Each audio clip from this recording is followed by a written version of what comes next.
এমনিতেই তিতা করলা, তার উপর আবার ভর্তা। কি ভাবছেন খাওয়া যাবে? হ্যাঁ, নিশ্চয়ই খাওয়া যাবে। এভাবে একবার খেয়েই দেখুন না। এখানে আমি পেঁয়াজ কুচি নিয়েছি কতটা, আর হচ্ছে করলা নিয়ে নিয়েছি। এভাবে গোল করে কেটে নেবেন, তাহলে হচ্ছে ভাজতে সুবিধা হবে। এখানে আমি কিছু রসুন নিয়ে নিয়েছি। এই ভর্তাটা এত মজা লাগে যে কি বলবো, আপনি প্লেট ভর্তি ভাত খেয়ে ফেলতে পারবেন। এখানে 2টা কাঁচামরিচ নিয়েছি, আমি পরবর্তীতে শুকনো মরিচ দিব, এই জন্য কম করে নিয়েছি। লবণ নিয়ে নিয়েছি একটু। এই ভর্তাটা এত যে মজা লাগে। হলুদ নিয়ে নিয়েছি, এটা না দিলেও চলবে, আমি একটুখানি দিয়েছি, দেখতে সুন্দর লাগবে এই জন্য। এবার আমি কড়াইটা হচ্ছে গ্যাসে বসিয়ে দিয়েছি, গ্যাসের চুলার উপরে। সামান্য একটু পানি দিয়েছি, পানিটা ম্যান্ডেটরি না, যদি সম্পূর্ণ তেলের উপর ভাজতে পারেন সেটা আরও বেশি মজা হবে।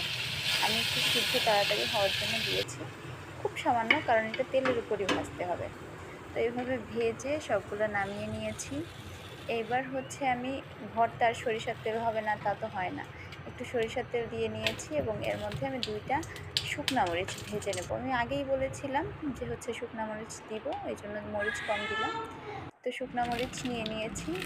এবার শুকনা মরিচগুলোকে ভালো করে ডলে একদম থেতো করে নিতে হবে। এইটা হচ্ছে ভর্তার সাথে মাখিয়ে নিতে হবে পরবর্তীতে। তো আমি এটা ভালো করে ডলে নিচ্ছি, একদম গুঁড়া গুঁড়া করার চেষ্টা করছি। পোড়াটা তো হবে না, যেহেতু তেল দিয়ে ভেজেছি। এবং একটু গরম ছিল, ঠান্ডা হলে হয়তো আরেকটু ভালো হতো। তো আপনারা চেষ্টা করবেন এই ভর্তাটা করার ক্ষেত্রে অবশ্যই হচ্ছে করলাটা যেন সতেজ হয়।